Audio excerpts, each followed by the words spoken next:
Shalom Family, this is RJ, and this is our very first episode of What's That All About? I wanted to do this very first episode on food discipline, because one of the things that happened to me recently was I had got a double ear infection, and it made me really sick, and temperature was going up. To be honest, during this whole pandemic, what I thought at first, I was like, man, I need to go to the doctor and get a coronavirus test. So I did. The test came back negative, and come to find out, I had an ear infection, and I had mucus all in my throat and stuff like that. So they gave me some antibiotics and a few other medications, in which I did take. But then I started doing some research on, food itself. And I came across Dr. Sebi. Now, I had already knew about Dr. Sebi for a minute, but I didn't really take the time to really delve into what his teachings were about. And, come to find out, a lot of the things that I was eating was just straight up bad for me. And to be honest with you, Black family, it's bad for us as a people, eating, the pork and dairy and just all of this processed food. And I found myself, eating those things a little too much. And then on top of that, I'd have a glass of wine, or I'd drink some whiskey, and that stuff doesn't help. And then drinking the water itself, bottled water, you're thinking that when you buy Walmart, the Great Value water, or the Dasani or Deer Park, or these so-called brands you see on the shelf, you think that you're getting a good deal. And when you find out that a lot of those waters have a very, very acidic pH balance, and that's what it really boiled down to, was the pH of the body. The human body has a pH balance on average between 7.3 to 7.45 or something like that. And so we have a slightly more alkaline body, whereas 7 is neutral, 0, anything below 7 down to 0 is acidic, and anything above 7 up to 14 is alkaline. If you go too far on one end of the scale, it's bad for the human body. So the body works to regulate the system to keep us at that constant 7.3 to 7.45 being optimum. So I started getting into his teachings and started looking into this stuff, and found that these things are very helpful. So I made adjustments to my diet, and to be honest with y'all, I've been doing this for about maybe 3 weeks now, and I've already seen a drastic change in my body. So I've lost a lot of the bad weight that I had. I have a lot more energy. I drink plenty of water throughout the day, and it has been overall helpful to my whole mindset. So I'm talking about all of this because I wanted to share a recipe that I had learned, because one of the biggest things about Dr. Sebi's diet is living a plant-based lifestyle. And a lot of us, especially Black folks, we have a hard time trying to wrap our heads around this. I know I do. I still, have this meat concept where I gotta have a burger, or I gotta have fish, or I gotta have steak, or I gotta have chicken, some form of meat. And I've disciplined myself over these past 3 weeks to just kind of focus on trying to eat things plant-based, trying to eat things alkaline, getting up in the morning and breaking my fast with fruit instead of having eggs, and just, trying to change that routine and that regimen. Instead of having coffee, I have green tea with sliced ginger root and agave syrup and limes, fresh limes.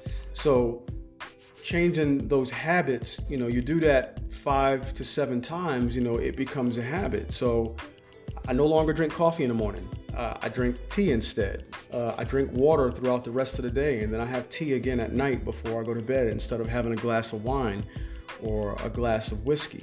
So I've removed all of those things from my diet, like sugar and meat, I haven't had meat. That's the biggest thing is I've removed that from my diet. So I had to go and try to find recipes that were conducive and something similar to the meat experience that I had. And one of the things that I found, because we do love seafood, I'm originally from New Jersey, my wife's from Maryland, and up in the Northeast, man, we love seafood. So that's something that I wanted to try to do, is how could I replicate seafood? So I came across this recipe by using hearts of palm.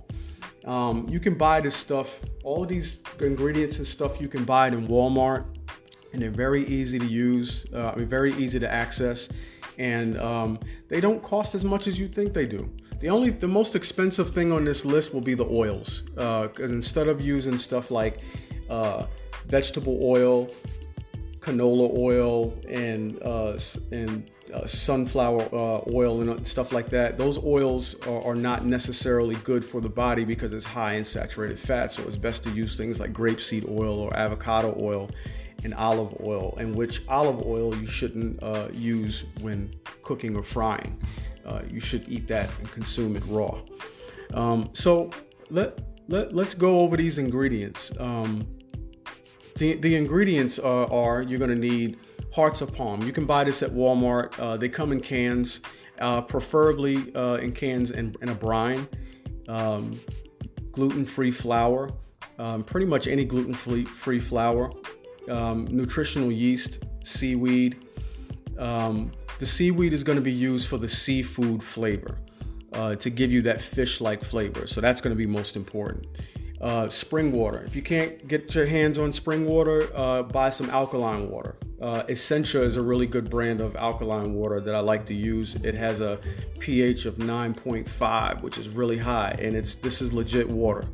And it does replenish the body with electrolytes and stuff like that.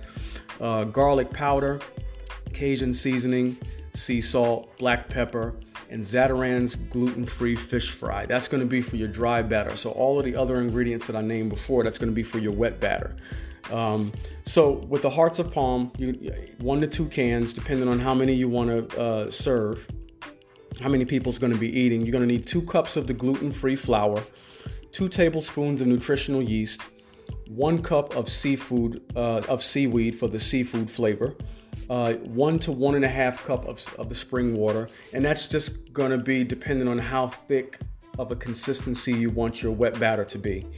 1 tablespoon of garlic powder, 1 tablespoon of Cajun seasoning, 1 teaspoon of sea salt, 1/2 teaspoon of black pepper, and the Zatarain's fish fry, gluten-free fish fry batter. We're going to use that.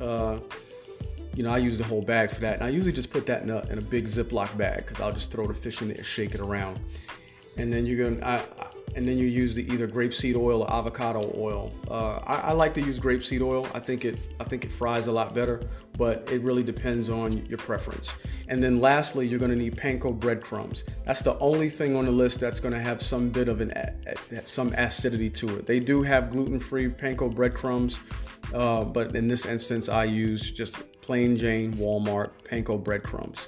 So to put this all together, when you open the can of hearts of palm, you're going to drain it and then dry it with the paper towel. You want to make sure you get as much of the water as you could possibly get out of it.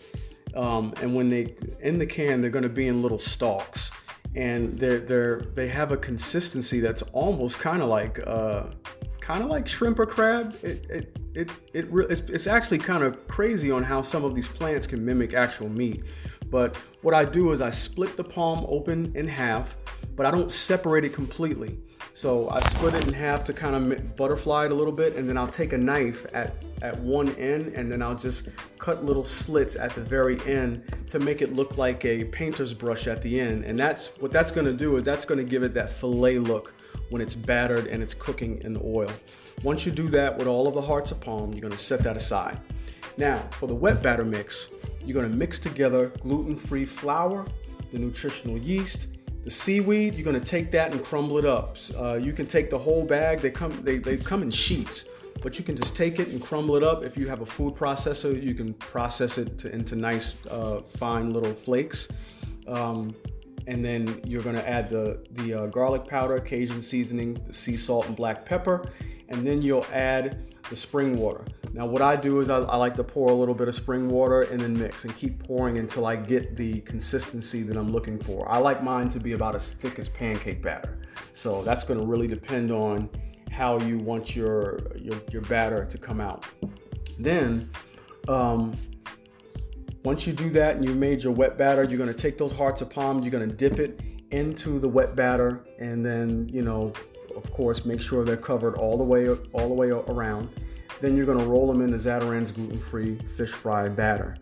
And then at that point, I'll take it out, I'll dip it back into the wet batter, and then I'll roll it into the panko breadcrumbs, and then you'll set that aside. And then you could let it sit for like 5 to 10 minutes, and then everything will kind of dry up a little bit. It'll kind of get hard, and that'll make it a lot easier when you're frying it. And the last piece is, is preparing your oil. Because this doesn't take very long to do, it's not as time consuming. You can prepare your oil early, or you can you can prepare it after. But I like to do it kind of while I'm preparing, and just kind of keep an eye on the oil. I like to set my oil to a medium high. I like to cook in a 9-inch cast iron skillet. Cast iron skillets tend to retain heat more, so your oil doesn't decrease when you drop your food in, because the temperature is going to be much lower than the oil, and it'll drop the temperature. And cast iron skillets tend to retain their heat.